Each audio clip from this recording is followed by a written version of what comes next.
Buenas tardes, profe. Buenas ¿Cuánto tardes. tiempo? Hola, profe, tiempo que no nos vemos. Buenas tardes. Ya saben.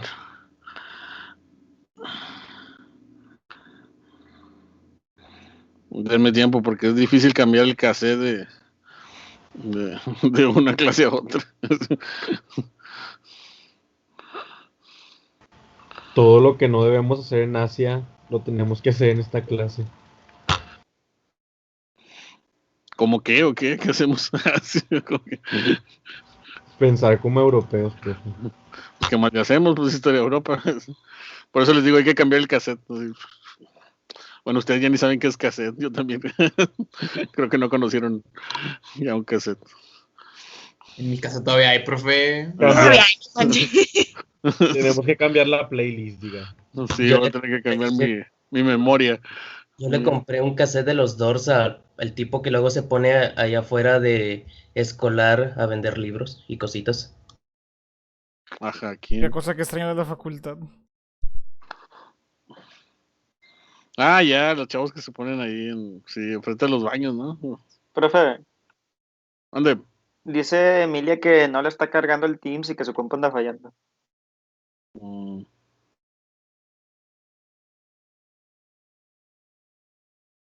Qué lástima. Ya no sé ni dónde nos quedamos, oigan. Estamos en la Revolución Francesa. Habíamos visto una parte de la lectura y creo que íbamos a continuar hoy con graba de ella, ¿no? Creo. Sí, creo que sí, ya.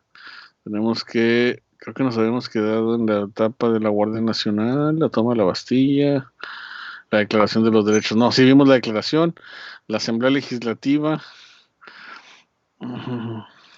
Todavía nos falta Tullerías, decapitación y reinado del terror. Sí, lo más amarillista de la Revolución Francesa, Mm, lo más popular. Sí, sí. ¿Dijiste la mejor parte de la Revolución Francesa? No sabemos si la mejor parte, pero la más llamativa. Así es. Ok.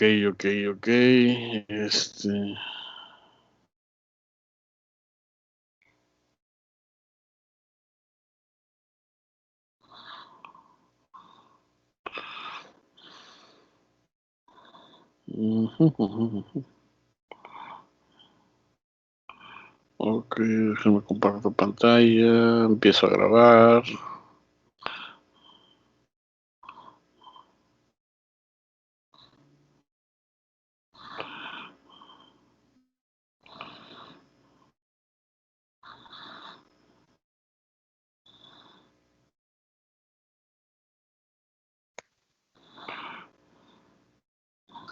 Y a mí como que mi team se está medio lento. Por eso que dice que la compañera Emilia le está como que fallando. A mí medio también. Bueno. Miren, si ya se está cargando. Lo cual también es buena señal.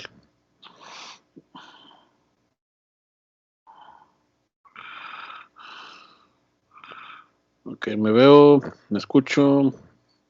Vamos a iniciar.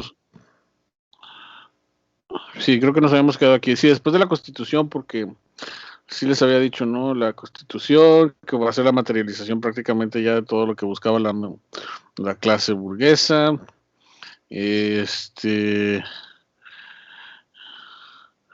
Sí, aquí nos habíamos quedado al final de y ya precisamente se conoce como la Asamblea Legislativa. Sí, esto de las etapas, antes igual de avanzar, de la Revolución Francesa, tiene que ver precisamente con la idea de que se va avanzando de acuerdo precisamente a la forma de gobierno que se va teniendo durante la República. Por ejemplo, al principio era la Junta de los Estados Generales, porque era la Cámara Representativa, y luego se formó la Asamblea Nacional, y ahorita vamos precisamente por lo que es la Asamblea Legislativa, porque ya en la Asamblea Nacional todavía no hay una constitución. En esta ya va a haber una constitución y pues precisamente por eso van a cambiar las cosas. ¿Qué más? La promoción de la nueva constitución y aquí la Asamblea Legislativa.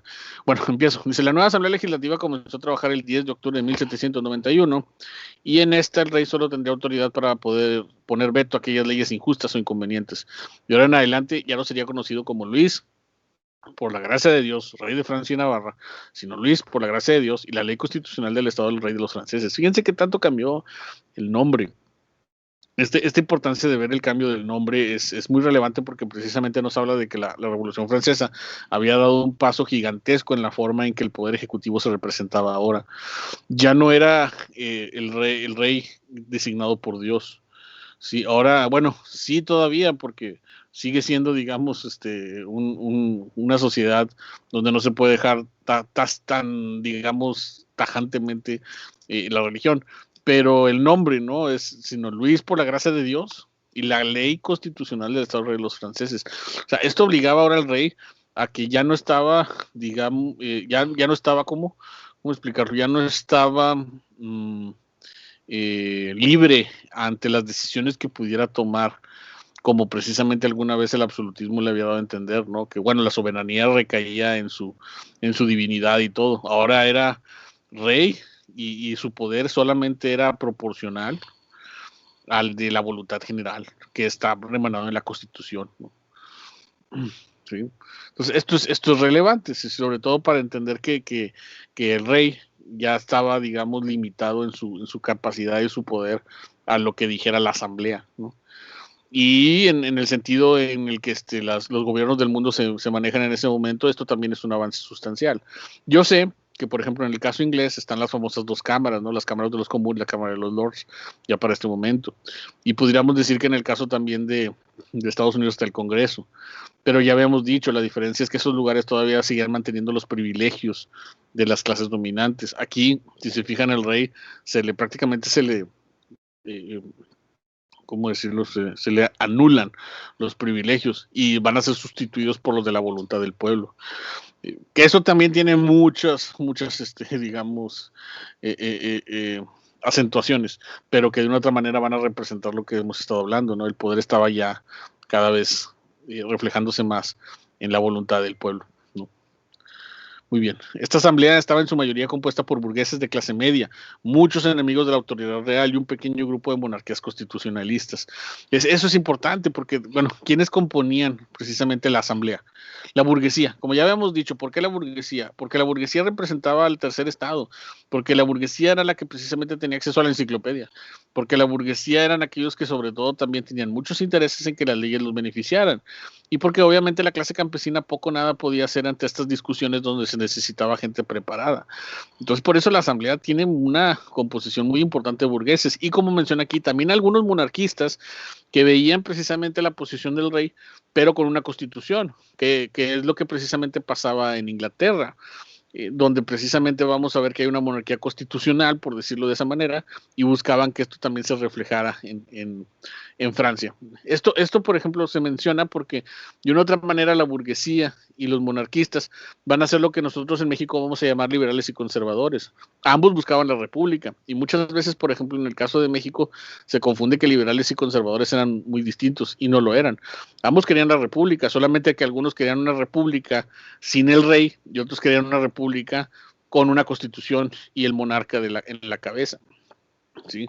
Esto lo menciono porque el concepto liberal y conservador en México, si ustedes estudian bien, algunos historiadores mencionan que no es tan radical como se piensa y no es tan diferente. ¿Vamos bien? ¿Sí me escucho, verdad? Sí, sí. Gracias. Los problemas empezaron cuando se castigó ¿Quiénes como liberales y conservadores, perdón? Sí, la burguesía era, podríamos decir, el ala liberal y los monarquistas eran la ala conservadora, pero insisto, porque no quiero que se confunda. Sí, no, estos son ya dos formas de ver el liberalismo para este momento. Esto lo menciono porque, insisto, en México, por ejemplo, hay una confusión muy fuerte cuando se habla del siglo XIX de pensar que liberales eran aquellos que buscaban una república radical y conservadores una monarquía que regresara a los viejos órdenes del absolutismo, y no es así.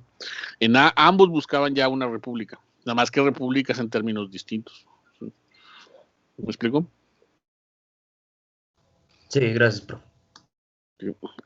¿Saben por qué lo menciono? Porque, por ejemplo, uno cuando ya estás investigando mucho aquí en México, por ejemplo, el siglo XIX, a veces es bien fácil decir, eres conservador, eres liberal, pero también eran dos formas de ver, siento yo, el liberalismo. Por ejemplo, un liberal muy incluso pronunciado era Vidaurri aquí en México, o sea, y aquí en el norte.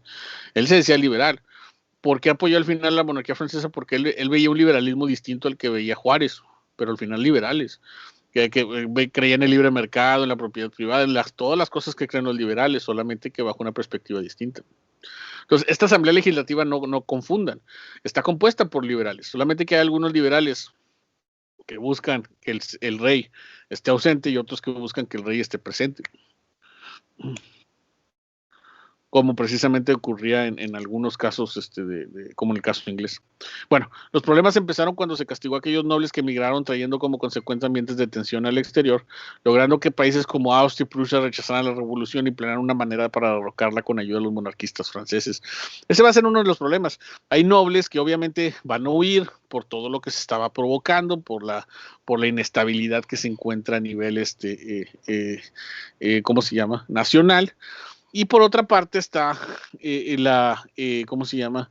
Pues aquellos que precisamente veían que la revolución tenía que seguir avanzando. Los nobles que habían huido estaban logrando que países como Austria y Prusia, la cosa que estábamos hablando, rechazaran la revolución. Entonces, ya desde ese momento, lo dijimos en la clase anterior, pero aquí se empieza a manifestar de una forma ya mucho más evidente. Los países de Europa empezaban a tener miedo a la revolución y empezaban a encontrar formas en las que pudieran sabotearla, si es posible incluso invadirlo, derrocarlo y imponer a los monarquistas franceses, ¿sí? Eso continuaba, digamos, como una expectativa, sobre todo por parte de las monarquías europeas. Ay. Bueno, y viene el derrocamiento al final del rey. Presionado por la asamblea, Luis declaró la guerra a Austria el 20 de abril de 1792.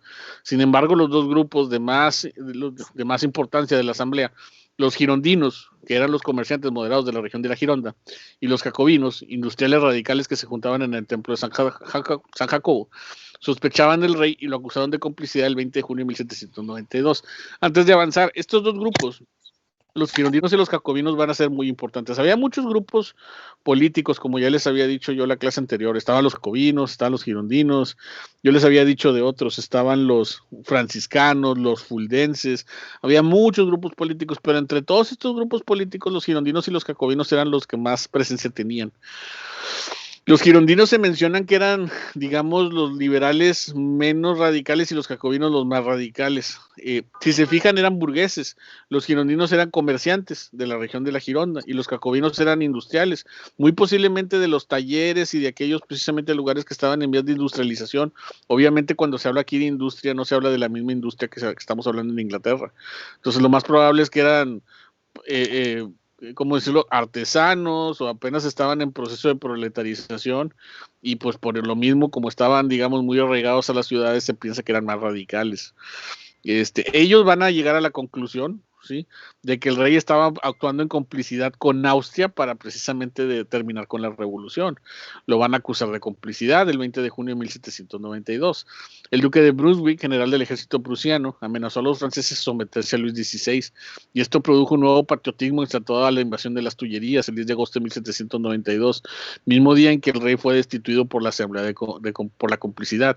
Esto precisamente de la invasión a las Tullerías, pues es esa, digamos, ofensiva contra la revolución que se va a dar por parte del extranjero, y que precisamente muchos ahí es donde justificaban que Luis XVI se estaba aliando con este caso con los austriacos, ¿no? Como se menciona aquí, uno podría pensar que a lo mejor esto pudo terminar con la revolución rápidamente, pero la fortaleció, porque como hemos estado hablando, ya el daño estaba hecho, si así lo queremos ver, o la situación precisamente de ¿cómo se llama?, de complicidad estaba exaltada, porque de una otra manera el patriotismo, ¿cómo decirlo?, el patriotismo francés, con esta invasión desde Austria solamente alcanzó un nuevo aire. Y era lógico, ¿no? Pues estaban teniendo su propia revolución y desde afuera había gente que la quería terminar. Para muchos franceses esto representaba esa idea, representaba que querían terminar con lo que les estaba costando tanto, que era precisamente la revolución.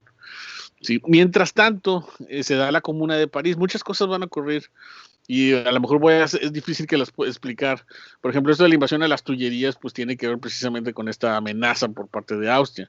Por otra parte, un grupo de radicales todavía más, digamos, comprometidos con la idea de la república o con la idea de no tener un poder noble como eran este grupo del de la Comuna de París, logró detener el avance prusiano, en la parte gracias a los discursos de Jacobo Danton, que es uno de los jacobinos que se encargó del poder ejecutivo. La Comuna de París es un pequeño grupo en París que precisamente buscaba derrotar al Estado noble, pero incluso cualquier tipo de Estado. Y por eso se estableció como un primer gobierno, sí, comunista. De hecho, la Comuna de París va a ser un experimento bien interesante que se va a dar en este momento de la Revolución Francesa, porque imaginen un pequeño gueto, por así decirlo, barrio en París, que se desea autónomo de todo poder, ¿no? Obviamente esto no va a durar mucho porque pues ya cuando las cosas se empiezan a poner difíciles va a ser disuelto, pero la Comuna de París va a ser visto como ejemplo por gobiernos socialistas posteriores como el primer gobierno socialista de la historia, ¿no? Incluso por ahí recuerdo cuando se estableció la URSS, que uno podría decir, no fue la URSS. Pues sí, fue la URSS. De hecho, cuando la URSS rebasó los días que duró la Comuna de París, inmediatamente Lenin, estaba leyendo por ahí, declaró, ahora sí, ya somos el gobierno comunista más duradero. Sí, porque estaban como que contando los días, no tenemos que durar más que la Comuna de París, porque si no, entonces no nos vamos a convertir en el gobierno socialista realmente que existió, ¿no? El punto es que la Comuna de París, que es una historia más compleja de la que les estoy contando, va a ser una resistencia contra todo tipo de poder que se va a manifestar ahí en Francia. Bueno, el punto es que la invasión de Austria, las Tullerías y la Comuna, si se fijan, van a crear una unidad. O sea, había muchas diferencias políticas entre todos los grupos que había precisamente al interior de Francia por esta, digamos, situación en la que se encontraban. Y la invasión de Austria y desde Europa que se va a dar va a ayudar a que precisamente puedan unirse, ¿sí? Dice, y aunque esto desembocó en otra ola de violencia del 2 al 7 de diciembre de 1792 contra nobles y clérigos sin que el poder pudiera impedirlo, lo cierto es que por lo menos estaba logrando un sentido de unidad. ¿Sí? ¿Vamos? Permítame tantito porque tengo aquí, me está sonando mucho el teléfono.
Listo, ya vi que el mensaje de hecho es para una conferencia mañana de la cátedra.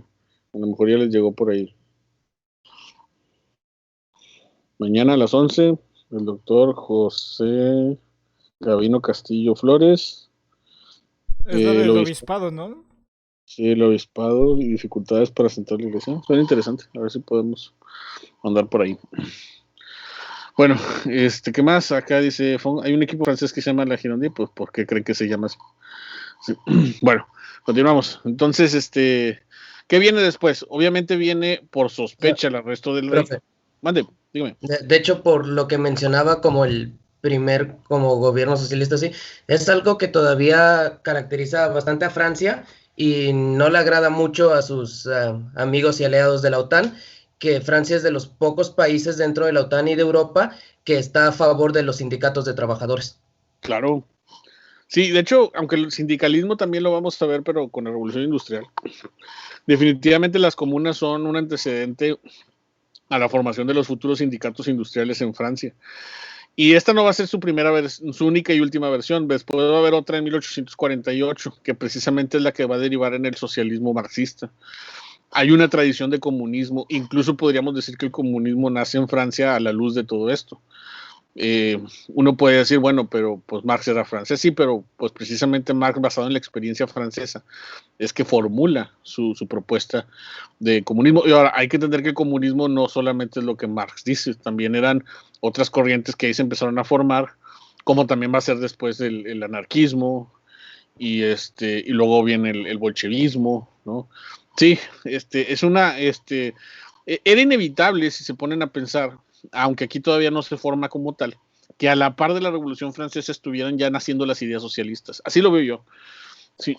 O sea, uno puede decir, es que está difícil, porque el profe nos ha dicho casi desde el principio que la Revolución Francesa es un movimiento burgués, y lo es, pero no por eso, dentro de esos grupos de burgueses, había, digamos, ideas un poco más radicales que buscaban todavía una autonomía mucho más clara, ¿sí?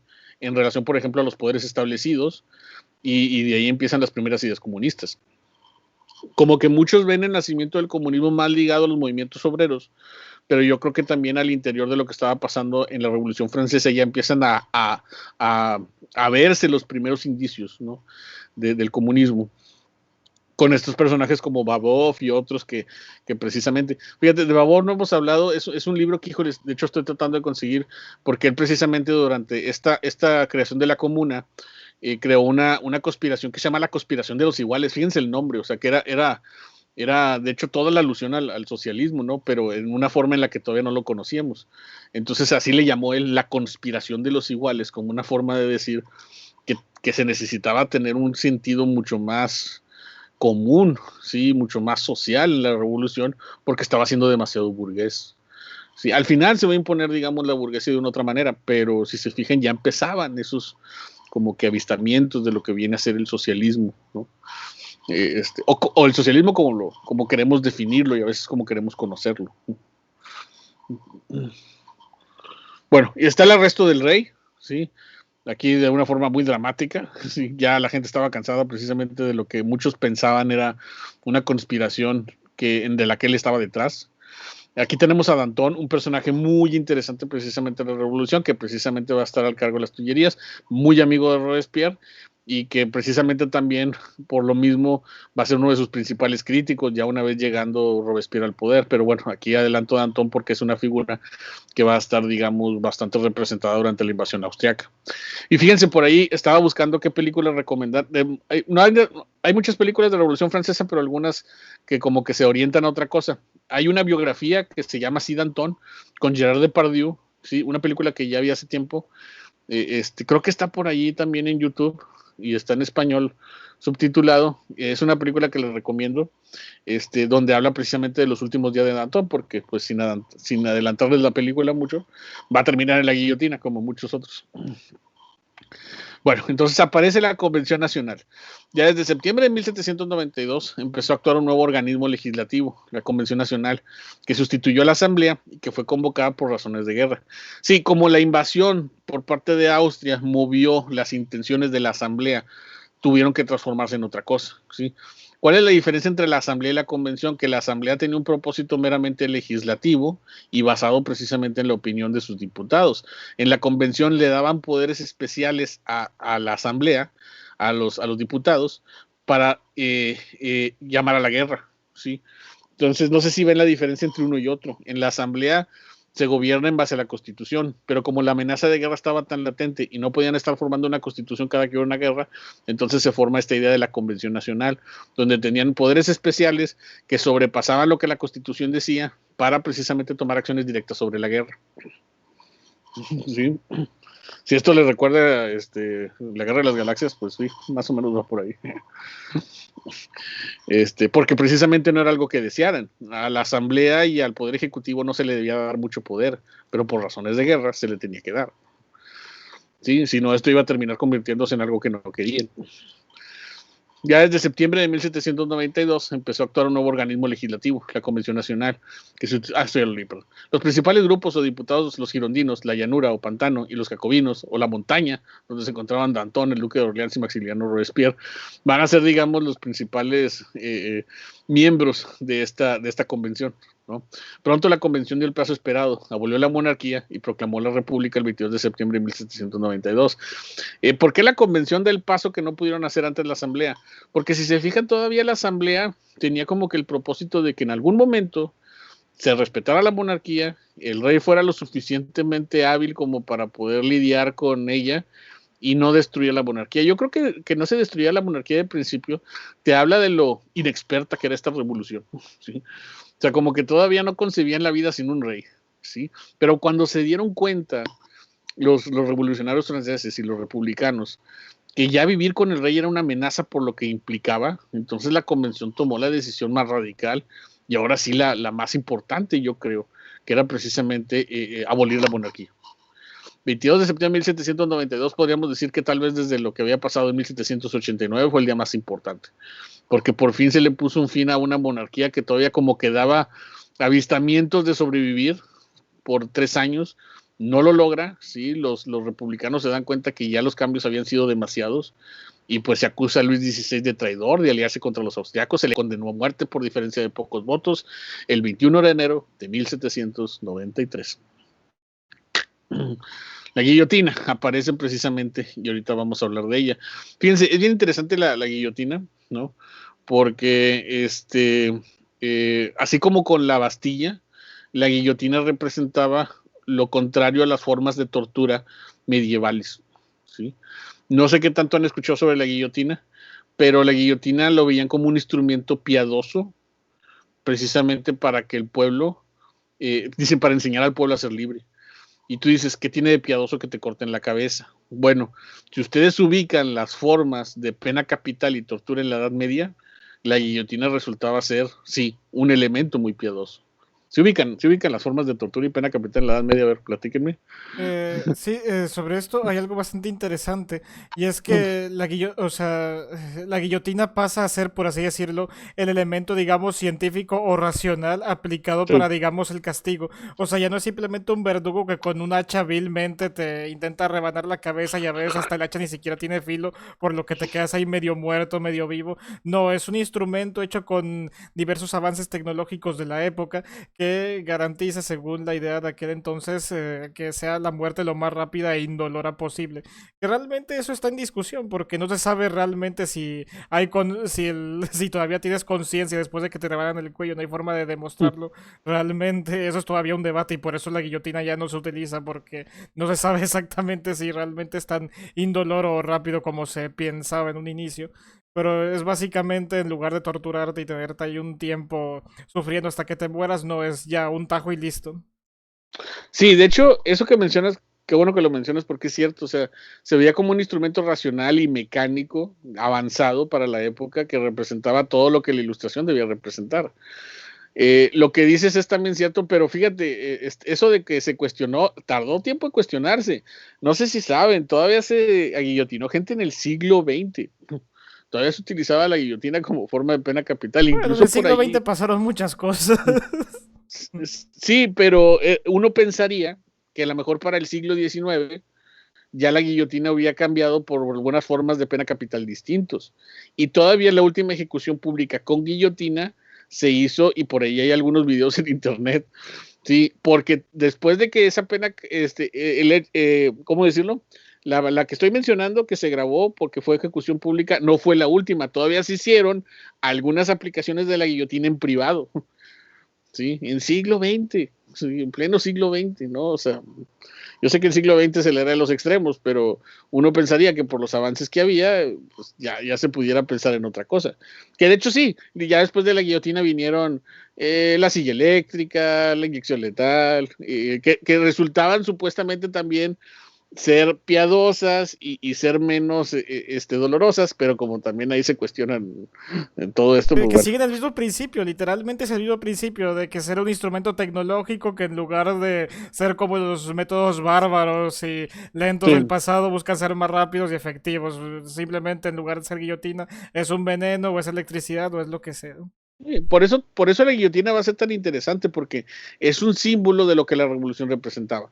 Pero dejen ustedes verlo como el símbolo de cortar cabezas, sino un símbolo que se adoptaba como piadoso, avanzado, racional. Todo eso que menciona Arnoldo, que creo que son adjetivos bastante interesantes, que precisamente se aplicaban a la idea de que entonces la guillotina por eso era algo distinto a lo mejor como lo vemos. Digo, porque uno piensa, Revolución Francesa, piensas en guillotina y piensas en un instrumento de terror, pero los franceses en su tiempo lo veían como distinto, ¿no? Lo veíamos como, mira qué bien que existe esto. Si fuéramos otro país feudal, absolutista o atrasado, sería un hacha y un tipo con una capucha que quién sabe si te vaya a dar, porque eso es lo que pasaba muchas veces, ¿no?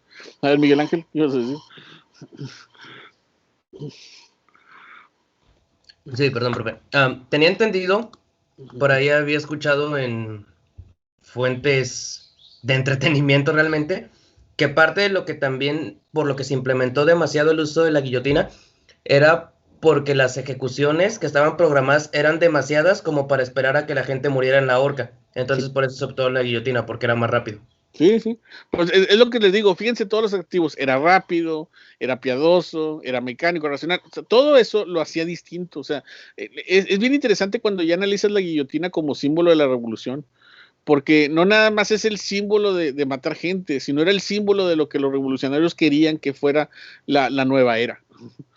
Sí, y es curioso porque obviamente tú cuando ves una pena capital pues estás pensando en el fin de todo y ya se acabó y pues ya, ¿no? O sea, que piadoso puede ponerle fin a la vida. Pero en estos momentos donde, insisto, las formas de tortura y aplicación de pena capital, por ejemplo, las que se aplicaban en la Bastilla, eran terriblemente dolorosas, pues entonces la guillotina se veía como ese elemento contrario. De hecho, véanlo así, la guillotina es lo contrario simbólicamente a la representación de la Bastilla, por más extraño que parezca. ¿Sí? Es los dos grandes símbolos de la revolución, la destrucción de la Bastilla y la guillotina, si se fijan, son contrarios. La Bastilla, que representaba, lo estuvimos hablando toda la clase anterior, la represión, el dolor, la tortura, y la guillotina representaba lo contrario, por alguna extraña forma que lo parezca. ¿Sí? Vamos.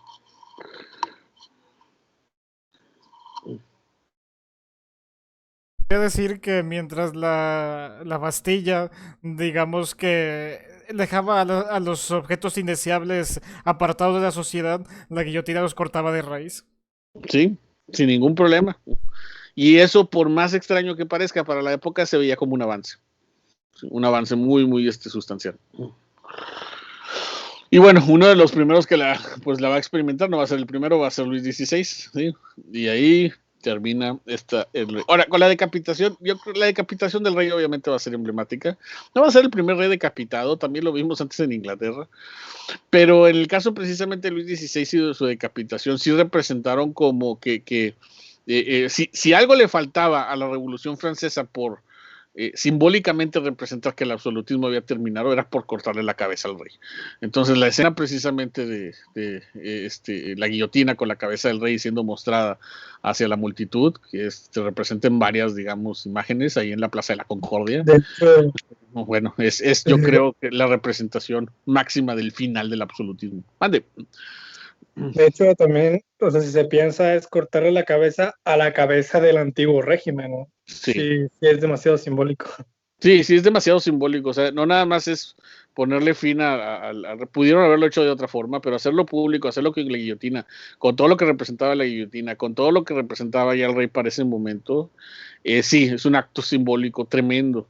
Ya después viene María Antonieta, no lo pongo creo que en mi presentación, y creo que es pues ya era parte también de lo mismo. Mucha gente va a ser decapitada como para andar contando cada uno, pero creo que la más importante va a ser la del rey, por lo que precisamente representaba la revolución y por lo que representaba, como dice José Ricardo, el antiguo régimen. y en ese sentido es por eso que es la decapitación más ejemplificar. Y eso obviamente va a hacer que no más de uno se agarren el cuello en toda Europa y digan, canijo. Si esto de no portarse bien con la gente, pues ya empezaba a traer consecuencias. Ok. ¿Qué más? Dice, pocos días después otros países se sumaron en contra de la revolución, es lo que les digo, ¿no? O sea, matan a Luis XVI y luego muchos países, como que esto ya no me está gustando, Inglaterra, Holanda, España y varias regiones de Francia, como la Vendée y Bretaña, estallaron contra revoluciones realistas y católicas, ¿sí? ¿Por qué creen? ¿Por qué se imaginan? Aquí algo curioso, y la lectura hacía bastante énfasis en esto, y era lo del tema de Napoleón. Es decir, Napoleón va a ser un símbolo de la Revolución Francesa, porque básicamente él va a estar al mando de un ejército, que no va a ser un ejército profesional, va a ser el ejército del pueblo, va a ser una guardia hecha por la propia revolución para proteger a la misma revolución. Por eso va a ser una figura tan emblemática, y por eso el ejército francés se va a volver, digamos, tan peligroso, o tan temido, o tan importante. Qué bueno que lo metes, sí, aquí es el momento donde entra Napoleón y otros más. Cuando Francia empieza a ver la amenaza al exterior y los movimientos contrarrevolucionarios como el de la Vendée, por ahí creo que tengo un mapa donde les voy a poner donde estaba prácticamente y Bretaña, pues obviamente esto asustó a los republicanos, que empezaron a llamar a los principales soldados adheridos a la República, y entre ellos estaba Napoleón, que era el Córcega, y él estaba en algunas otras regiones de Europa precisamente haciendo campañas, incluso también en Egipto, donde le van a decir, oye, regrésate porque las cosas están aquí color de hormiga, ¿no? Y en ese sentido precisamente se va a levantar una leva para ponerle fin a la oposición, que es lo que menciona Arnoldo, ¿no? Y ya lo habíamos mencionado o se los había adelantado, esa va a ser la diferencia precisamente entre la Guardia Nacional Francesa y los ejércitos que existían para ese momento, que estos eran personas comunes que precisamente van a representar un poder que para ese momento estaba limitado solamente por el ejército, pero que gracias a eso precisamente eso le va a dar mayor autoridad y expansión. No sé si el concepto de guerra total aplique aquí, porque eso es algo que vamos a ver más sobre todo siglo XIX y XX, pero ya eran los principios de esa guerra, donde la gente, sin importar, digamos, si eran parte de un ejército regular o de la Guardia Nacional, ya podían ser parte precisamente del Ejército Nacional. Y bajo esa perspectiva, entonces es que por eso Francia también, por lo menos en los primeros años de la Revolución y luego ya con Napoleón, va a ser tan bastante exitosa, porque pues eran ejércitos numerosos y poderosos, porque estamos hablando que Francia era un lugar populoso, o sea, de una población abundante. Sí. Bueno, y aquí viene la época del terror rojo. Esta es la época tal vez más representativa, como ahorita ya advertían los compañeros al principio. ¿En qué consistió la época del terror? ¿Y por qué rojo? Sí, ¿y por qué no de otro color? Sí, ahorita vamos a hablar porque va a haber de otro color.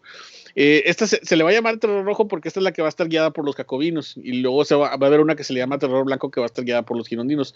Por eso la diferencia, y la diferencia estaba en que una era muy radical y la otra era no tanto, pero al final también terror. Bueno, ¿qué pasó? Se creó el comité, durante la época de la convención se creó el Comité de Salvación Pública para organizar la defensa, pero se organizaron también el Comité de Seguridad para buscar a los sospechosos y el Tribunal Revolucionario para juzgarlos y condenarlos sin apelación. Esto del Comité de Salvación Pública es bastante interesante porque era eso. Sí, para salvar a la gente de los problemas que había de la revolución, se va a crear un comité que precisamente determina quién era enemigo y quién no. Y dentro de ese comité había otro comité de seguridad que buscaba sospechosos. Obviamente, bajo los problemas que había en Francia en ese momento y la amenaza constante de una invasión, los sospechosos van a brotar por todas partes. O sea, yo creo que uno de los principales problemas que va precisamente a aparecer en esta época del terror es la paranoia absoluta por parte ya de los líderes de la revolución, que por verse tan amenazados por la situación en la que se encontraban, van a creer que hay enemigos en todos lados. Y si algo va a hacer que precisamente esta época sea tan oscura en ese sentido, es eso. Van a llevar a la guillotina a mucha gente que ni la debía ni la temía. Pero como estos comités eran así, prácticamente escarnios públicos, donde decían, tú eres culpable, yo te vi hablando bien del rey, o tú querías hablar mal de la revolución, pues entonces día a día llevaban a gente a estos tribunales públicos donde estaban ahí todos gritando, donde decían, sí, yo te vi por ahí haciendo honores al antiguo régimen o qué sé yo, ¿no? Cosas por el estilo, y así, pretextos más, pretextos menos, empezaban a mandar gente a estos comités, que de estos comités de inmediatamente pasaban a la guillotina. Aparece un nuevo grupo de apoyo al terror, los Sans-Culottes, Un grupo de personas que creen en la libertad como única solución cuando ésta se imponga. Los sans-culottes, de hecho el término tiene que ver algo así como que sin calzones, porque usaban una ropa y pantalones largotes que parecían calzones largos.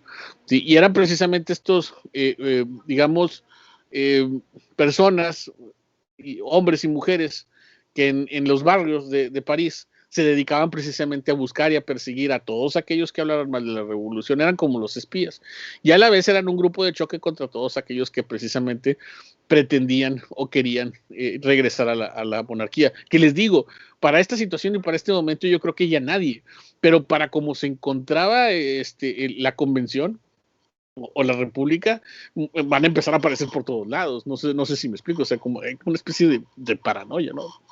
Ahí está, ¿no? Ahí está. Sí. Bueno, dice, el miedo y la paranoia al interior como al exterior de Francia logra que los jacobinos tomen el poder. Ahora, en mando de Robespierre, logran llevar a la cárcel incluso a los diputados girondinos. Y las cosas se ponen peor todavía cuando llegan los jacobinos. Ellos, yo creo que entre todos eran los más paranoicos. Y sobre todo su principal representante, que era Robespierre. Robespierre es una figura que también va a pasar a la revolución, en la historia de la Revolución Francesa, como el que más mandó gente a la guillotina. Sí. Quién sabe si sea cierto, pero sí fue mucha gente la que llevó a la guillotina. A él se le decía que él era incorruptible, ¿no? Por lo mismo de que él se decía que no cedía, o sea, pudo haber fácilmente cedido ante muchas situaciones que llevaran a que la época del terror no fuera tan amenazante contra el pueblo francés, pero pues esto no ocurrió así.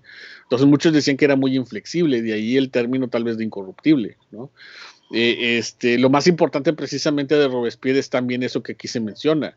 Él empezó precisamente contra los enemigos de la República, pero poco a poco va a encontrar enemigos en todos lados, incluso a sus propios amigos o mismos diputados contrarios a él. Entonces, cuando alguien atentaba contra su autoridad, lo veía como un ataque a la República, y con la autoridad que tenía, pues los mandaba a la guillotina. Aquí es donde vemos que ya la República se convierte en algo pues bastante siniestro, porque pues eso de andar mandando a diputados porque no estén de acuerdo contigo, pues no es como muy democrático, pero bueno, es una época donde no se tenía y se entendía que la crítica podía ser constructiva, ¿no? Y Por pues esto llevaba a ese cierto, tipo yo de... creo que esto va a iniciar una especie de tendencia, ¿no? Porque eso es un comportamiento que, por ejemplo, me recuerda mucho a Stalin. También esa Ah, especie de claro. paranoia de sentir que todo el mundo está en tu contra y que tienes que mandar a recluir o a matar a la gente que sientes que puede ser un enemigo dentro de tu propio sistema. Sí, sí, sí, claro, tal vez el referente de las purgas, así en ese sentido políticos más contemporáneos, es Stalin. Que creo que sí pasa lo mismo, ¿no? O sea, son personajes que llegan a un nivel de autoridad que piensan que toda crítica es una crítica al sistema y a lo que conlleva.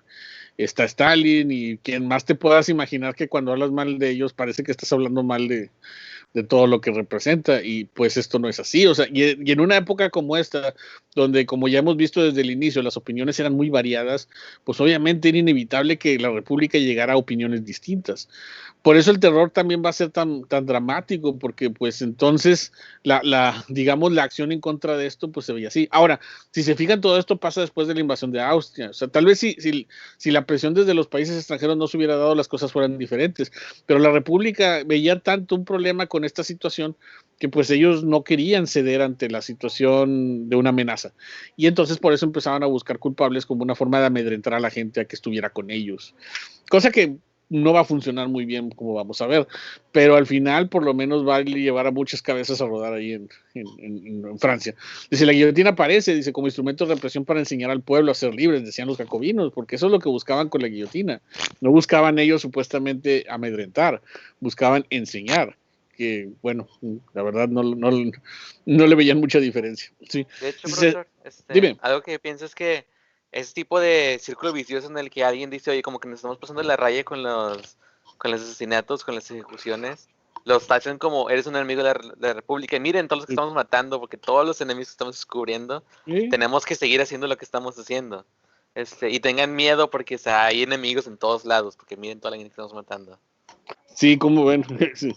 No sé si eso le suena parecido a muchos gobiernos que vienen después. De hecho, profe, creo, perdón, Derek. Dime. Profe, es que me hace curioso cómo, o sea, cómo esto recuerda mucho a la advertencia que Tucídides da contra las revoluciones en sus libros de la Guerra del Peloponeso, en el que también masacran a mucha gente y es así como que, o sea, o sea, es como que siempre pasa, o sea, y es bastante malo que pase cada vez que se intenta un cambio, que es, Sí. sí, que siempre como que la paranoia o gente de motivos no para bien, o sea, termina tomando el control de los movimientos y termina matando a todos. Sí, es una de las cosas que creo que si te pones a pensar o si nos ponemos a pensar, no hemos todavía o hemos aprendido muy lentamente como humanidad a entender que cuando se dan transiciones hay cambios, hay opiniones distintas, que a veces consideramos amenazas, pero que no lo son. Bueno, la Revolución Francesa, por ser un movimiento también tan pionero en su tiempo, pues dejaba en evidencia esa situación, ¿no? O sea, por tanto tiempo no se le cuestionaba al rey y mucha gente aceptaba todo lo que estaba detrás de eso. Ahora que entre ellos están dialogando para tener el poder, actúan de una forma similar. Sí, todo lo que dicen yo sé que les suena familiar, tanto más en el pasado de la revolución como más en el futuro y presente.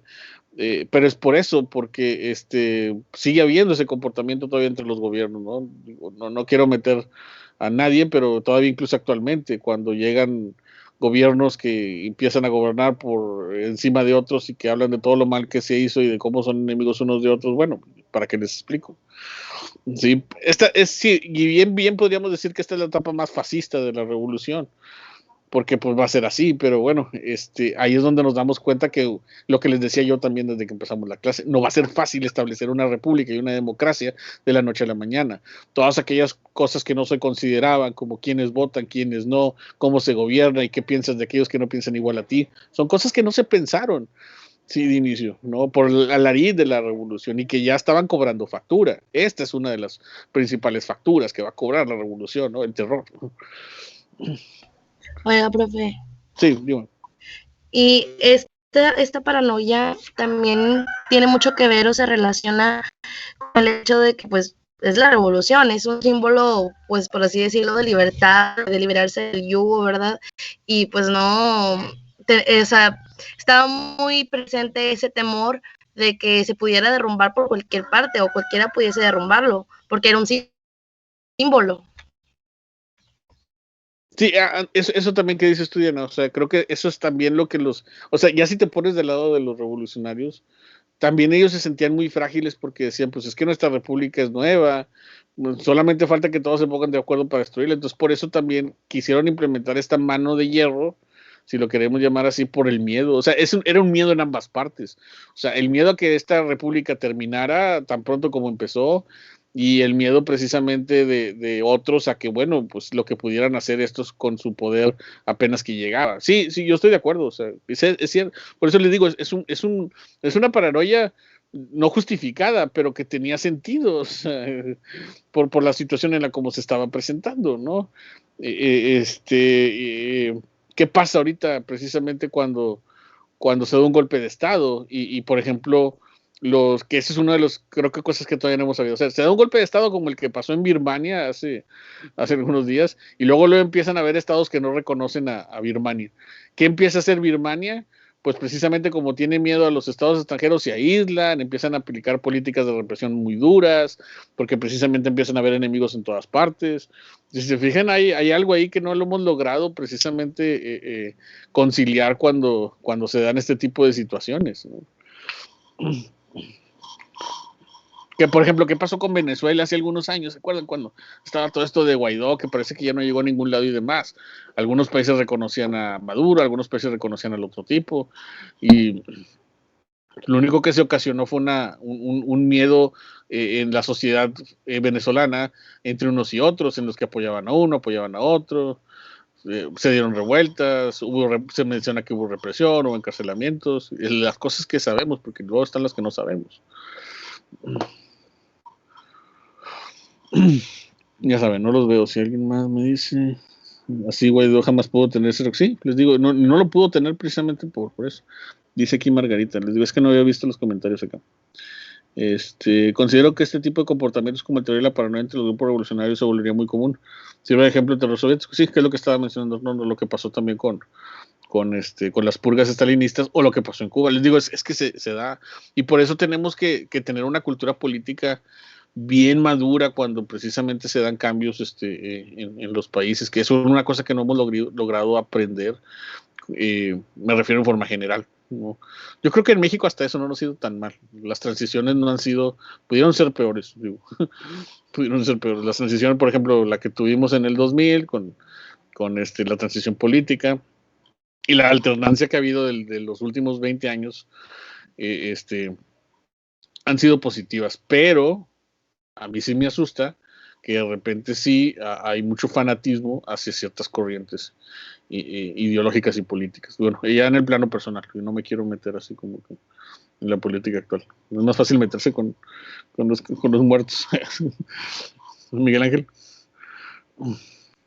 Sí, profe. En cuestión a esto que estamos viendo del terror, creo que es pertinente resaltar también el papel que tuvo la prensa de nuevo, como ya lo habíamos visto. Específicamente el de Jean-Paul Marat, que fiel defensor del terror, que se dedicaba en los diarios a sacar listas y listas de los traidores a la revolución, y que justamente, al igual que Maxime Robespierre, ese mismo peso y sus acciones es lo que le va a acabar conduciendo a la muerte.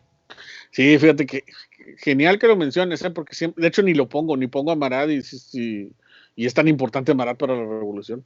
Digo, hace unos semestres me di cuenta que ni la famosa imagen donde está muerto en su bañera, creo que sí lo ubican, es que fue precisamente producto de tantos enemigos que se ganó, y él haciendo esas listas que menciona Miguel ahí en plena bañera, que creo que tomaba baños continuos porque tenía un problema en la piel, ¿no? Ahí alguien me ayuda para eso. Pero sí, la prensa jugó un papel fundamental en eso. Jugó un papel fundamental porque entonces guiaba mucho la opinión pública. Y yo me atrevería a decir que también para mal, porque lo mismo pasó con los reyes. Como ya lo habíamos hablado, o sea, ni Luis XVI ni María Antonieta eran tipos, pues sí, contrarios a lo que está buscando, pero a veces también exageraron en su crítica, ¿no? Y los hacían ver como seres perversos, ¿no? Les digo, a lo mejor no eran peritas en dulces, pero no llegaban para tanto, y mucho tuvo que ver la prensa. Sí, y si eso hicieron con las autoridades, imagínense entre ellos mismos y la gente que estaba en contra de la República.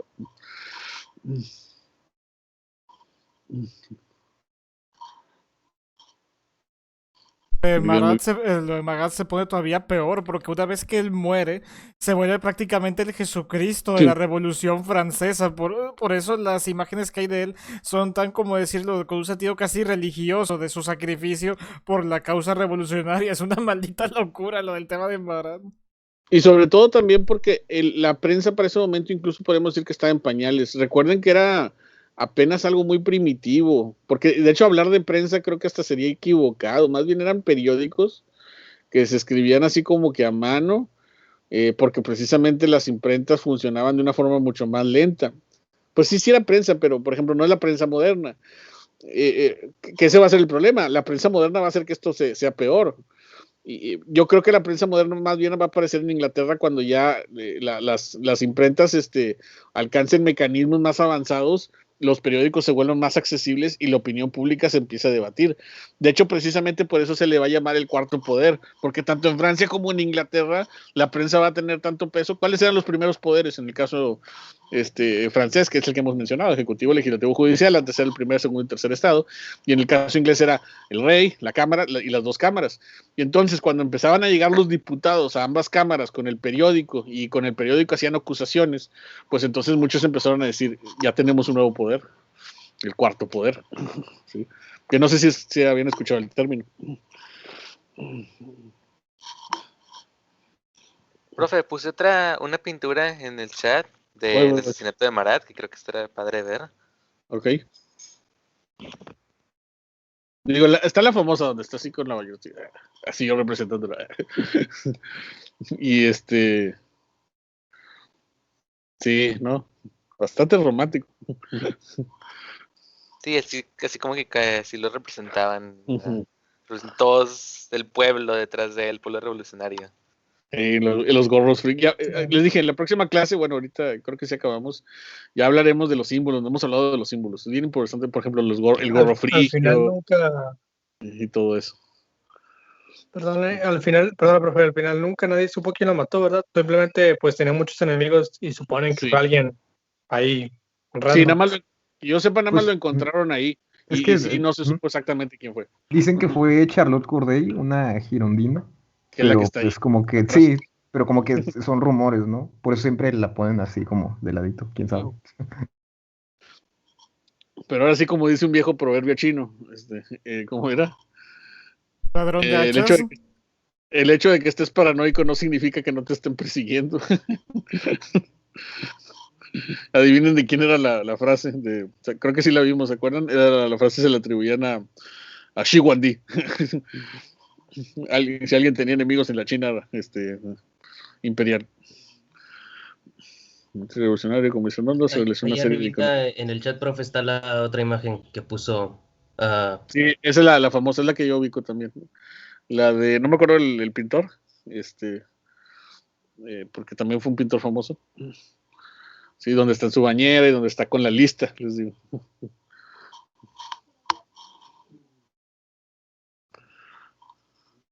En fin. Profe, sí, pregunta. Dime, ¿quién es Diana? Yo recuerdo, es algo muy, ay, se salió. Bueno, esperar a que se vuelva a unir. Chale. Ah, Como qué caray. Como cuando Carlos cuenta un chiste eurocentrista. Vaya. Ahora sí no fui yo, ahora sí, yo estoy callado. Esta vez no. Aguas porque Carlos le va a decir a Jacobo que su internet ya no sirve.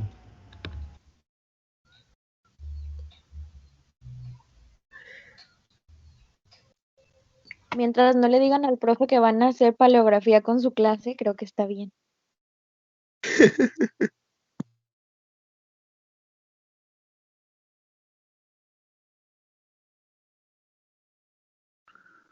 ¿De qué hablan con paleografía y con mi clase? Sí, tengo mala letra, pero no escribo todavía aquí con ustedes. No, profe, momentos No, es que icónicos que eso pasó Carlos la nos ha vez pasada regalado. en otra clase. ¿Qué cosa?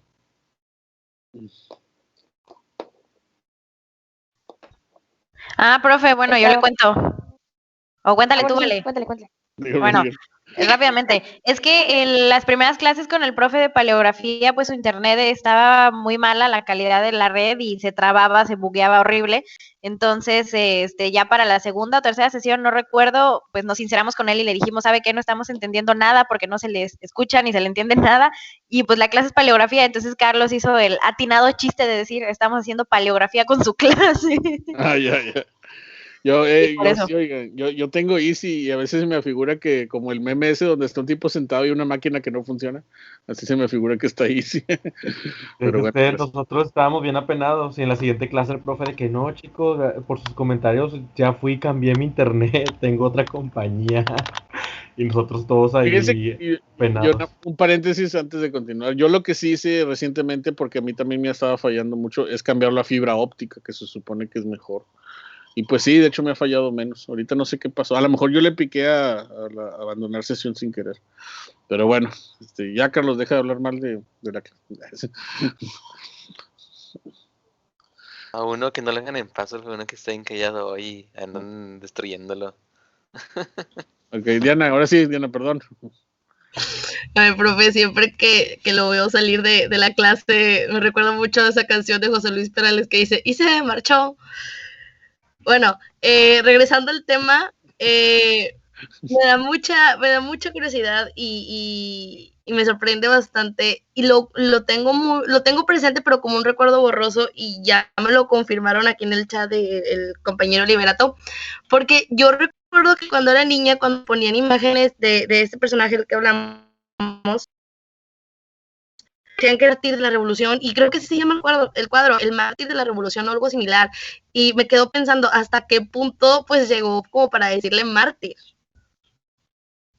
Es que ese es el problema cuando vemos la revolución con una óptica muy romántica. Sí, lo podemos ver como una etapa donde todos estos personajes realmente estaban luchando por principios de libertad o por sus propios intereses. Sí, es una crítica aceptable. Bueno, por eso hay que alejarnos de ella.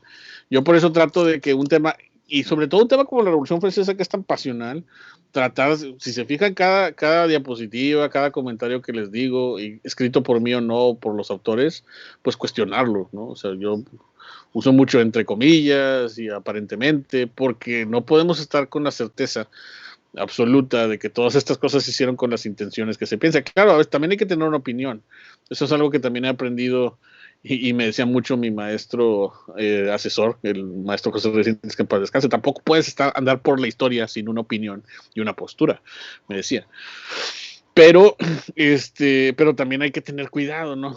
Digo, por ejemplo, una postura de Marat sería, bueno, pues tal vez lo que estaba haciendo era positivo en el sentido en que la revolución se encontraba, pero también resultaba ser, ¿cuánta gente no llevó a la guillotina por su exceso de ver enemigos por todos lados, ¿no? Sí, estoy de acuerdo con eso, y no sé si comuniqué bien la idea. Pues que eso pasa con todos los personajes, ¿no? Ni Robespierre era muy malo, ni Marat era muy bueno, sí, que eso es lo que ha pasado. O como ahorita les decía yo, que antes creo que se desconectara, es lo que estaba comentando. Ni Luis XVI ni María Antonieta eran los demonios sobre la tierra, que es así como también la prensa los ponía, sí. Eran así como que eran así personas nefastas, sin ningún tipo de sentido ni moral. A la pobre María Antonieta, yo creo que, y digo pobre porque si ven su biografía, sí eran exageradas cosas que decían de ella, ¿no? O sea, casi la veían como una mujer que se acostaba con media Francia, sí, que no le importaba a su esposo ni sus hijos y que la gente tampoco. Y luego ya ves un poco su biografía y autores un poquito ya más objetivos en relación a su vida y dicen que pues eran muchas exageraciones que había en relación a eso que se hacían de ella a través de la prensa. ¿Sí me explico?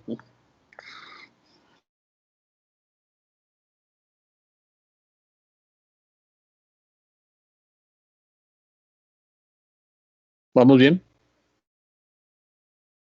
Sí, profe. Ok. Vamos a continuar entonces. Entonces, ¿qué pasó? La guillotina, dice, se sucedieron los arrestos en masa, ya después precisamente de que llega Robespierre con todo esto, con pruebas o sin ellas, de nobles, de sacerdotes y aún de revolucionarios no afectos al grupo dominante. Y de marzo de 1793 a enero de 1794 se calcula alrededor de 3.500 personas decapitadas. Entonces, imagínense, ¿no? O sea, esto a lo mejor no es un número muy sorprendente para la población que actualmente hay, pero pues en una Francia y con el tamaño que tenía, pues sí se menciona que Robespierre era alguien bastante aguerrido a sus principios, ¿no? Pero les digo, a él también lo podemos ver con esa óptica como un villano por esta, digamos, conducta aguerrida de ver enemigos de la revolución en todas partes, ¿sí? O como alguien que estaba legítimamente defendiendo la revolución. Bueno, y viene la reacción termodinária. Que esto de termodinário ya lo explicaré también en la próxima clase porque es otra de las cosas que también tenemos que entender. En estos años hizo un calendario revolucionario y se hablaba precisamente de Termidor, sí, como un mes. La historia del calendario revolucionario es bien interesante, pero lo dejaré para la próxima clase, que es cuando ya hablaremos digamos, de la influencia de la revolución. Y bueno, dice, esta ola de violencia provocó desconfianza entre los mismos jacobinos aliados como Danton que se pusieron a Robespierre, pero al igual que el resto fueron decapitados. Danton, que era amigo de Robespierre, se opuso a él. En esta película que les digo con Gerard Depardieu, hay una escena bien padre donde Danton invita a comer a Robespierre. Sí, y Danton lo trata como el mejor amigo que ha tenido jamás, ¿no? Y Robespierre así como que ya viéndolo con cara de pues te voy a matar, ¿no? Pero me gusta mucho esa escena porque es así como que Danton sabía que Robespierre estaba detrás de él, pero él dice, pero pues es que no dejamos de ser amigos, ¿no? Pero es una de las cosas que como ahorita estamos hablando, como que la revolución todavía no había madurado a ese punto. Estar en desacuerdo no significa estar en contra de un ideal más grande. Y a pobre Danton le tocó precisamente reconocer la ira de Robespierre solamente por no estar de acuerdo con él. Y eso que Danton fue de los que defendió a Francia durante la invasión de las Tullerías. ¿Sí? Por tal motivo, dice, dentro de la misma convención se concurrió un golpe de Estado. Obviamente esto llevó a un golpe de Estado, ¿sí? Por parte incluso de los mismos jacobinos que ya no aguantaban a Robespierre. El 9 de Termidor, por eso se le va a llamar la reacción termodinária. Termidor no me acuerdo cuál era el mes en particular. Por ahí lo tengo porque pues eran eran los meses nada más del calendario. Rápidamente les digo, el calendario revolucionario tenía estos nombres porque quisieron ya no tener un calendario que fuera del antiguo régimen, que tuviera los nombres de emperadores y demás, y les ponían los meses del agua, de la lluvia o del calor. Y de hecho creo que es en julio, porque Termidor era precisamente el mes del calor. Sí. Entonces, en ese sentido es que precisamente el 9 de Termidor, bajo el nuevo calendario, se condenó a muerte a Robespierre y otros aliados empezaron una nueva etapa de nuevo terror, aunque menos violento. Este cambio trajo una tranquilidad a los países contrarrevolucionarios como Prusia, que se retiró de la coalición enemiga, firmando la paz el 5 de abril de 1795. Una vez que Robespierre y los jacobinos, ¿sí?, son, digamos, derrotados dentro de lo que es la convención, pues muchos dijeron, bueno, ya no nos sentimos tan amenazados, porque sí veían en estos como que los más radicales, ¿no? El 22 de agosto de 1795 se promulga una nueva constitución de Francia, donde el poder legislativo quedaba en manos de dos cámaras, la de los 500 y la de los ancianos con 250, confiándose un ejecutivo a 5 directores.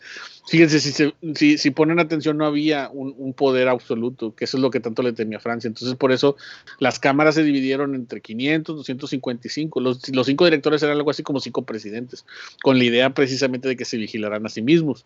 Entonces pasamos de la convención, y con esta nueva constitución y en este orden, a un nuevo tipo de gobierno, que nace el 26 de octubre de 1795, se clausura la convención y nace el directorio. Aquí un mapa, ¿no? Estas son las regiones, si se fijan, donde estaban precisamente las revueltas. Obviamente desde acá, desde Austria y los Países Bajos, es donde estaban los ataques precisamente a Francia por parte de los extranjeros, también desde España, ¿sí? Y si se fijan, estas son las áreas de las revueltas agrarias, ¿no? Ofensivas del ejército francés, y creo que esta es la región de la Vendée, la que les decía que era también así como que regiones guiados por contrarrevolucionarios. Aquí se ven los centros de ejecuciones del terror, ¿no? En los puntos azules, los centros revolucionarios en los puntos rojos más importantes. Es un país extenso en el sentido de lo que representa Europa, y bueno, y sí, más o menos así está la situación. O sea, digamos que así en representación del mapa, las revueltas agrarias, que son estos colores oscuros, son precisamente los campesinos, y los puntos así rojos y azules son los revolucionarios, y las flechas naranjas son las ofensivas contra la revolución. Por eso entonces se fijan, por lo general vienen del extranjero.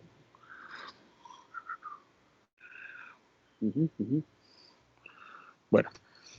El directorio, dice el directorio, el 26 de octubre de 1795 al 10 de noviembre de 1799 es lo que va a durar este nuevo gobierno. Fíjense, vamos a recapitular. Entonces, está Junta de los Estados Generales, Convención Nacional, Asamblea Legislativa, Asamblea Legislativa, Convención Nacional y directorio. Quiero que más o menos se los vayan aprendiendo, aunque sea así, para que vayan viendo la evolución precisamente de la revolución, ¿no? Y de sus formas de administración.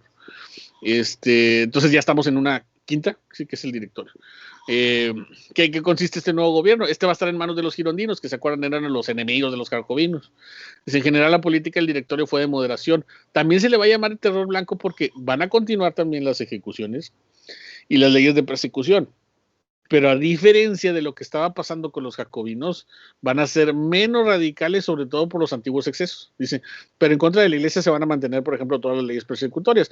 Imagínense, si llegan los girondinos y aplican toda una política contra los jacobinos, pues ya no eran revolucionarios, eran otra cosa. Así que por eso muchas cosas se van a mantener, pero más leves. Por ejemplo, ¿qué continúa? La persecución contra la iglesia. Y aquí se menciona, 1.700 sacerdotes franceses y belgas fueron enviados a la Guyana. Por lo menos no nos decapitaron, y de hecho la Guyana pues no suena tan mal, y otros sitios de reclusión. Muchas catedrales y monasterios fueron arrasados, eso continuaba. Poco después cesaron las grandes violencias, aunque la guerra prosiguió en distintos frentes, casi siempre con triunfos franceses que permitieron ocupar territorios vecinos y organizar en repúblicas siguiendo el modelo revolucionario, organizando una segunda coalición enemiga a finales del siglo XVIII, en cuyas luchas se comenzó a distinguir Napoleón Bonaparte. La obra del directorio fue benéfica, ya que estableció el Instituto de Francia, fundó numerosas escuelas, organizó archivos, tesoros bibliográficos, artísticos, implementó el sistema métrico decimal. Yo creo que la época del directorio va a ser, el equilibrio le va a permitir tener estos avances.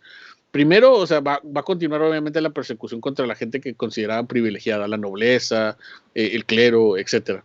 pero van a terminar con estas, digamos, asesinatos y decapitaciones masivas, ¿no? Ahí como que le van a bajar más. Se menciona que continuaban, por eso les digo, es el terror. Obviamente va a darse una segunda coalición enemiga y ahí es donde ya aparece Napoleón, que es lo que mencionaba Arnoldo ya hace rato. Aquí es donde ya aparece Napoleón dirigiendo a los ejércitos nacionales y como se menciona ahí, pero repetirlo nada más para que quede claro, se fundan escuelas, órganos, archivos, tesoros bibliográficos, artísticos y el sistema métrico decimal, que también ya les conté un poco, pero hablaremos después. Aquí Napoleón aparece aquí como una figura que, si se fijan, empiezan a llamar porque necesitaban a militares con experiencia, sobre todo para defenderse de los ataques al exterior y para organizar los problemas que había al interior, ¿sí? Al exterior, obviamente, las amenazas extranjeras, y al interior las revueltas que había en ciudades como París, que seguían siendo también así, había barricadas todo el tiempo, la comuna por un lado y demás. O sea, la verdad es que la revolución en los primeros años, no se imaginen así a París así como un lugar bonito para llevarla, sino como un lugar que todo el tiempo estaba en constantes, digamos, amenazas social y urbana de personas que iban y venían por ahí, ¿sí? Y bueno, entonces aquí es donde aparece una nueva forma de gobierno, que es el consulado. Dice, ¿qué pasó con el directorio? Dice, aún y con todo lo que el directorio logró, que si se fijan fueron cosas interesantes, había facciones no satisfechas por el cual se originó un golpe de estado en manos del joven capitán corso Napoleón. ¿Por qué Napoleón? Napoleón, híjole, ya les había dicho, vamos a hablar de Napoleón, no nada más aquí, ya después también, aquí obviamente que le ponemos atención. Napoleón creo que es un personaje muy interesante porque él estaba convencido de que la revolución era el camino. El problema es que también él quería dar un camino a esa revolución que le fuera bastante conveniente, ¿sí? Entonces Napoleón, junto a su hermano y otros, el 10 de noviembre de 1799, lanzan un nuevo golpe de estado, ¿sí? Y ahora contra el directorio y establecen el consulado. ¿Por qué se le va a llamar así? Porque se estableció en su lugar un consulado integrado por 3 magistrados supremos, quedando Napoleón como el puesto del primer cónsul. Se elimina la idea de los directores, ¿sí? Se establece un cónsul, que esto del cónsul, si se fijan, es muy a la idea romana, de que ellos son los protectores de la república, ¿sí? Entonces, por eso tenía todo este tinte militar. Napoleón, creo que nada más con que lo veas, te das cuenta que es un muy, muy fanático del Imperio Romano, ¿sí? Yo creo que están Carlos y Napoleón así como que ahí discutiendo sobre quién sabe más de Roma. Nada, no es cierto. Sabe más de Napoleón. Nada, no es cierto. Perdón, Carlos. Pero ya cuando tú escribas el prólogo de la Guerra de las Galias de Julio César, ya veremos. Entonces, sí. Napoleón, ¿qué va? No sé si me explico, el consulado va a ser así como que una representación de lo que alguna vez fue estas formas en las que existió una república y existió un mando militar, y por eso dentro de estos 3 cónsulos él va a ser el primero, ¿no? Si se fijan, ya casi llegando, él se va a ganar mucho la simpatía popular. Ahí es donde a lo mejor vimos esto muy rápido. ¿Cómo demonios logró esto tan rápido? Bueno, es que como yo lo he leído, a menos que ustedes tengan ahí una opinión distinta, inmediatamente que llegó la gente le tenía mucho aprecio, porque estaba logrando precisamente lo que no se había logrado con tiempos anteriores, que era tener una paz al interior y por lo menos al exterior no estar tan amenazados por la constante amenaza de invasión, que eso parece que nunca va a acabar. Dice, no va a acabar ni siquiera dejando de ser república. Se estableció el consulado, ya lo mencioné. Napoleón logró traer un orden y paz a Francia, tratando de satisfacer a grupos revolucionarios y realistas, y además de que creó el Código Civil Napoleónico. Creo que ahí es donde está lo importante. Insisto, Napoleón va a traer equilibrio, ¿no?, a los revolucionarios y realistas, pero de una u otra manera también, si se dan cuenta, por lo mismo de que trajo paz, muchos de los ideales revolucionarios también se van a quedar de lado. O sea, él era suficientemente carismático para que los revolucionarios lo creyeran, lo quisieran, y suficientemente también carismático como para que también los contrarrevolucionarios no dijeran nada de él, ¿sí?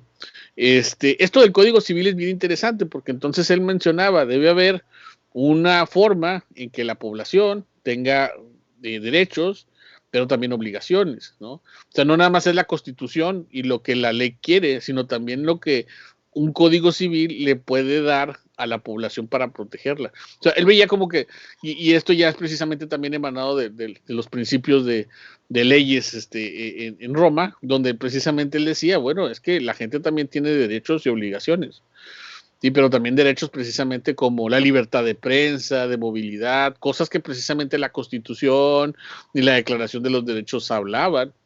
Entonces, por eso el Código Civil o Código Napoleónico también va a ser un parteaguas en las formas legales a futuro. Muchas sociedades van a adoptar el Código Civil, y sobre todo después de que Napoleón les va a pasar por encima, no queriendo, como parte precisamente de una nueva manera de ellos establecer, insisto, privilegios en la sociedad civil que hasta ese momento parece que no gozaban. Digo, decir que el Código Napoleónico Civil va a influenciar a, por ejemplo, las Cortes de Cádiz en España y a muchas otras formas de leyes en el mundo, por lo menos en el mundo europeo, no creo que exagerar. El Código Napoleónico lograba centralizar la administración, funda el Banco de Francia, instituye la Legión de Honor para méritos civiles y militares. Con la Iglesia se pretendió llegar a un acuerdo, se firmó un concordato donde la Iglesia Católica quedó restablecida, y bueno, entonces si se fijan, centralizaba el poder, aparecían estas legiones para méritos civiles. Insisto, aquí no se menciona, pero más si pueden investigar más sobre el Código Napoleónico lo van a ver. Libertad de prensa, libertad de asociación, o sea, libertades y garantías que hasta ese momento no se consideraban, el Código Civil las va a promover. Todo con la idea precisamente de que se fortalezca el Estado, si eso podemos decir que era lo que funcionaba, y se pudiera también hacer un crecimiento. Por ejemplo, esto de fundar el banco es precisamente para que hubiera un lugar donde se pudieran pedir préstamos, mejorar las ciudades, los comercios, las industrias. Uno de los grandes problemas que hasta ese momento, y no habíamos mencionado, tenía la República con la Iglesia. Napoleón dice, bueno, ¿por qué tenemos que estar peleados con la Iglesia? Aunque pues él mismo también se va a pelear. Sí. Aún y con todo esto, la guerra continuaba porque a Francia no le parecía que esto estuviera una situación así. ¿Qué más? Y Napoleón seguía siendo hijo de la revolución.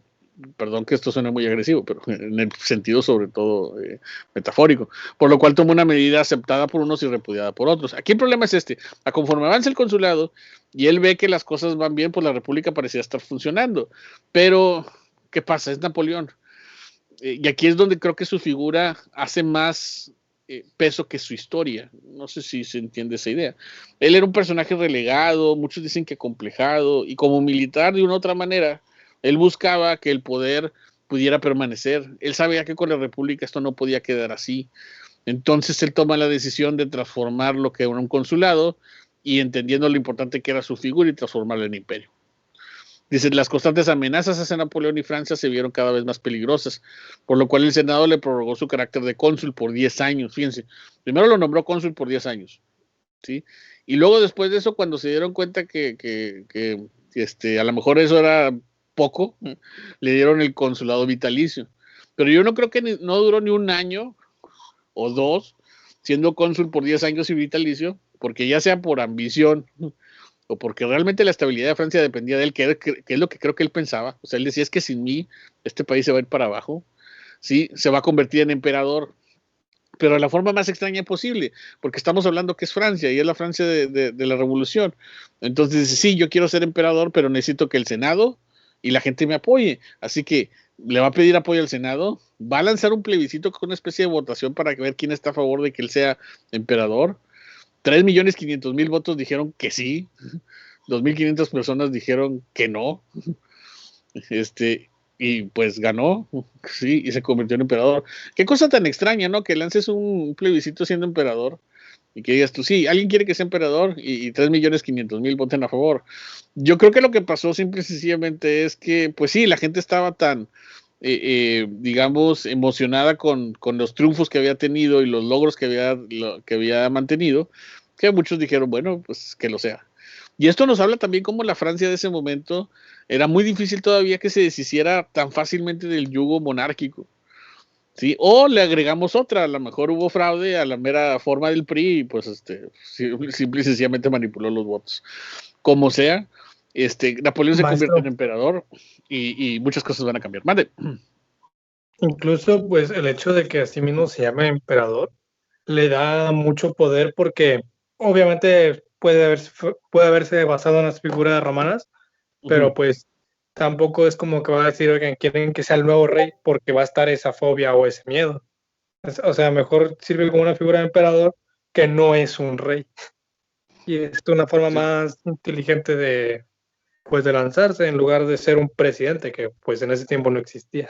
Exacto, sí, es eso lo que va a pasar.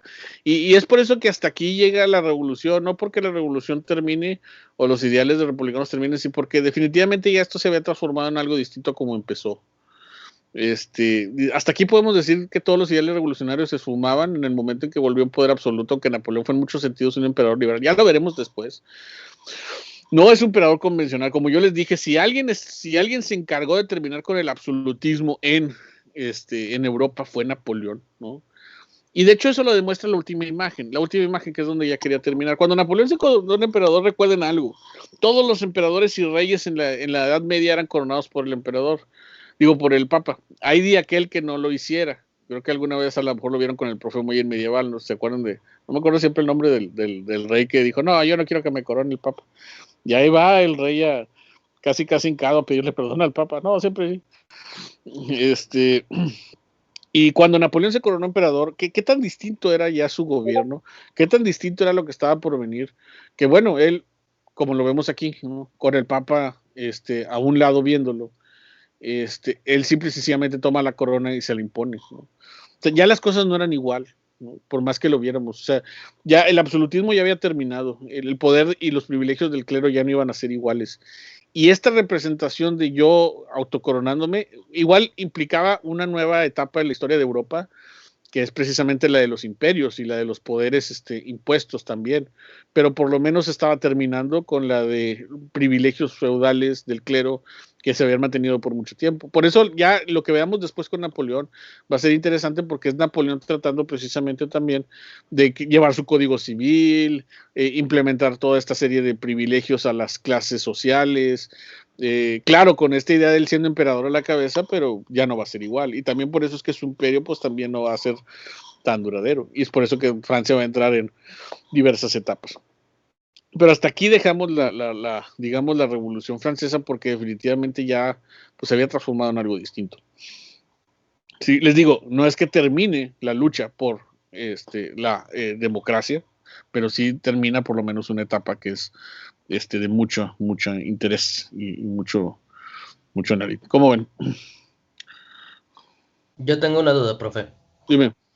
Por lo general, hay problemas entre los historiadores para establecer una fecha concreta de inicio y de fin de la Revolución Francesa. Sí. La mayoría, por lo general, la establece con la toma de la Bastilla, otros desde la reunión de los Estados Generales, y muchos también ponen la fecha de fin con el que le den cuello a Robespierre, y otros hasta 1804 cuando Napoleón se hace el emperador. ¿Usted dónde pondría el inicio y el fin? Yo el inicio lo pongo con la Junta de los Estados Generales, el 5 de mayo de 1789, cuando se forma la Asamblea, y el fin definitivamente con la autocoronación de Napoleón en 1804. Por lo que ya expliqué, ¿no? Lo que yo les decía, a mí fue más importante lo que estaba pasando en la Junta de los Estados que lo que estaba ocurriendo con la Bastilla, no porque no fuera importante, siento que ya era más como consecuencia de. Entonces por eso siento que la verdadera revolución empezó con la discusión del poder. Y le pongo fin con Napoleón, como que por lo menos en etapa 1, porque definitivamente con él los ideales que se estaban persiguiendo de inicio, evidentemente terminaron ahí. O sea, volver a la idea de tener un monarca, sea cual fuera, o por más monarca liberal que se dijera, era ya definitivamente un retroceso. Esa es mi opinión. Y ustedes también pueden formar la suya, digo, como bien se está hablando. A ver, Carlos. Yo quería hablar un poquito, profesor, de la figura de Napoleón, de su popularidad, de por qué hizo esta votación. A lo que yo he leído de Napoleón es que desde que él empezó su carrera como que militar, él también se enfrascó demasiado en hacerse conocido políticamente. Su carrera inicia con el asedio de Tolón. Él hasta cierto punto como que salva el día. Y él se da la tarea mucho de mandarle a los periódicos de que miren lo que yo hice, miren, promocionándose.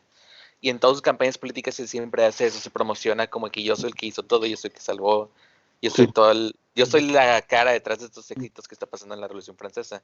Entonces él, cuando llega a esos tomos en el poder, dicen, pues miren, Napoleón, que es el que está haciendo todo esto, pues él va a tomar el control bueno, o sea, confiamos en él y sabemos que él sí la arma. No como esos otros que son inútiles, que nunca vemos, que no se promocionan. Siento que es eso. Más como que un triunfo en la propaganda de parte de Napoleón, que se puso al frente de los tiempos, que supo reconocer el valor de la prensa. Y es por eso que se tuvo la confianza de decir, voten por mí para emperador, porque sé que iban a votar por él. Sí. Sí, yo también creo. Yo creo que él se promociona como algo contrario a Robespierre. Mientras Robespierre defendía la revolución a través de la búsqueda de enemigos, Napoleón se promovió como el protector de Francia en las guerras que logró precisamente al exterior. Sí, sí, yo creo que esa idea lo llevó a tener mucha popularidad en Francia. Sí, concuerdo contigo prácticamente en todo. Porque creo que es eso, o sea, es la imagen que él fue generando. Sí, insisto, es una figura bien interesante. Yo creo que todavía no la hemos estudiado a profundidad. Porque, insisto, él, aún pese a todas estas ambiciones imperiales, seguía creyendo en los principios de libertad, igualdad y fraternidad. Eso se nota en sus escritos. Eso se nota precisamente en su biografía, ¿no? En su comportamiento, ¿no? Por ejemplo, están las famosas expediciones a Egipto, donde él muy bien pudo haberse portado como un colonizador francés cualquiera, y dicen que respetaba mucho a la cultura egipcia y a los, por ejemplo, los vestigios culturales.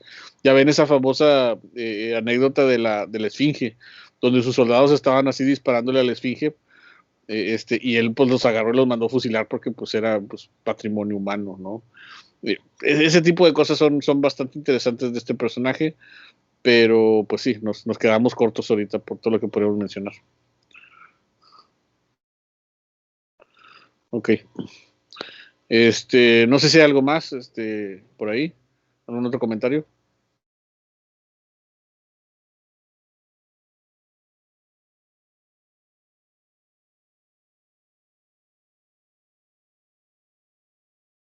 ¿Arnoldo? ¿Vas a decir?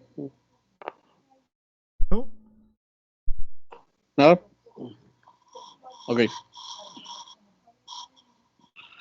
Bueno, pues sí, aquí ya es medio tarde, ya tengo que hacer la garganta, entonces ahí le dejamos, todavía no terminamos. Yo quiero que la próxima clase veamos la lectura que creo que se llama, la lectura que se llama Los Ecos, creo que es Los Ecos de la Marsellesa. Quiero que veamos una digamos, y hagamos una reflexión. Ahora, nada más, ya nos enfoquemos en la cronología, que hablemos sobre lo importante de la revolución, qué dejó bueno, qué dejó malo, qué no dejó, el legado. ¿Sí? Yo por ahí traigo una pequeña, obviamente, presentación que les voy a mostrar, pero sí me gustaría que pudiéramos por ahí hablar de qué tanto se sostiene, qué tanto no, qué tanto va a cambiar la vida cotidiana. Hay cosas que la Revolución Francesa va a llevar a otros niveles, sobre todo en relación a la vida cotidiana, ¿sí? Por ejemplo, el divorcio, la apreciación del espacio privado contra el espacio público, muchas cosas van a cambiar. Sí, es esta lectura que se llama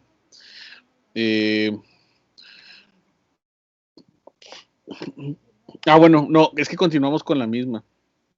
De la República Napoleón, de la época de las revoluciones, fue un poco lo que vimos ahorita. No es una lectura en específico, pero sí quiero que se lleven por lo menos eso. O sea, ya vimos hoy hasta aquí, mejor dicho. La próxima clase no va a ser una lectura en particular, más bien va a ser una reflexión y si pueden ahí hacer una lecturita en particular o algo, aparte, es así como que el legado de la Revolución Francesa, ¿no? El legado en todo, en la música, en el arte, en la vida cotidiana, todo eso. Que es muy interesante y no lo hemos hablado, o sea, y no quiero que no le dedicamos aunque sea una sesión a eso, porque, pues, es muy interesante. ¿Cómo ven?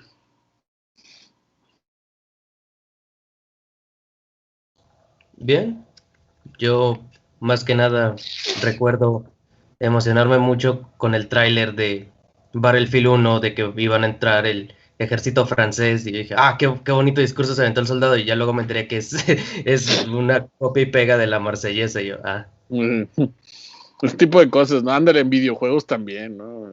Quieras o no, hay algunos videojuegos que han manejado la Revolución Francesa. Pero bueno, quiero que hablemos de eso, ¿no? De su legado más allá de de los eventos históricos. Y las Assassin's Creed, el Unity. A mí me gustó mucho el juego. Tiene muchos problemas, pero si algo está ahí genial es la forma en que retratan el París de ese tiempo, ¿no? Es una genialidad. La escena de cuando lo decapitan, que todavía se le mueven los ojos y se ven las fracciones. Y los primeros avances que había del juego, me gustaba mucho cómo se veía la gente así, tomando los palacios y los lugares de la nobleza, ¿no? Sí, hay muchas cosas por ahí.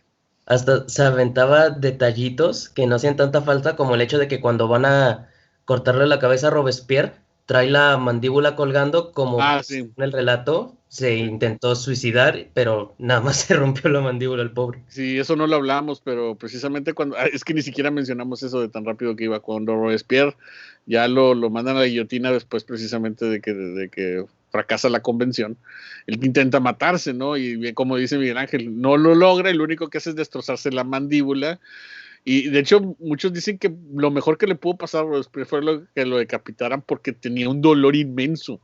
Imagínense, o sea, ya que la mandíbula no te cerrara, o sea, dice, no, ya estaba. Dice, para él lo mejor fue que lo decapitaran, por la forma en que ya estaba tan adolorido de lo que traía. Que a la vez es un acto simbólico bastante extraño, porque Robespierre era alguien que se destacaba mucho por su capacidad para hablar, y el hecho de que fuese simplemente enviado a la guillotina sin siquiera el poder alegar algo en su contra porque directamente no podía hablar, es bastante curioso que ocurriera. Sí, eso es algo que terminó siendo muy, muy terrible para el pobre Robespierre. Pero en fin, así como tantas historias de las que hemos hablado, ¿no? Marat, Danton, Robespierre, el rey Luis XVI. Hay una historia también bien interesante. Esas son las cosas que les digo que podemos hablar en la próxima clase. También, ¿qué pasó con los hijos de los Borbones? ¿Qué pasó con los hijos de Luis XVI y María Antonieta? Es algo muy similar a lo que pasa a Kumpuyi cuando lo capturaron los comunistas. Que los separan a todos y les dicen que tú no eres de la realeza y que eres un ciudadano común, y los separan de que gacho. Que yo supe, algunos sí se salvaron, algunos no, de algunos no se supo su destino. O sea, sí, pues, con los hijos también fue todo un drama terrible. Sí, sobre todo porque pues estamos hablando de niños pequeños y entonces imagínense, pero la gente pues no respetaba la idea de que lo que eso pudiera representar. Ellos querían justicia. Ok, bueno, pero todo eso hablamos ya en la próxima clase más tranquilos, ya para precisamente cerrar esto y pues empezar con Revolución Industrial.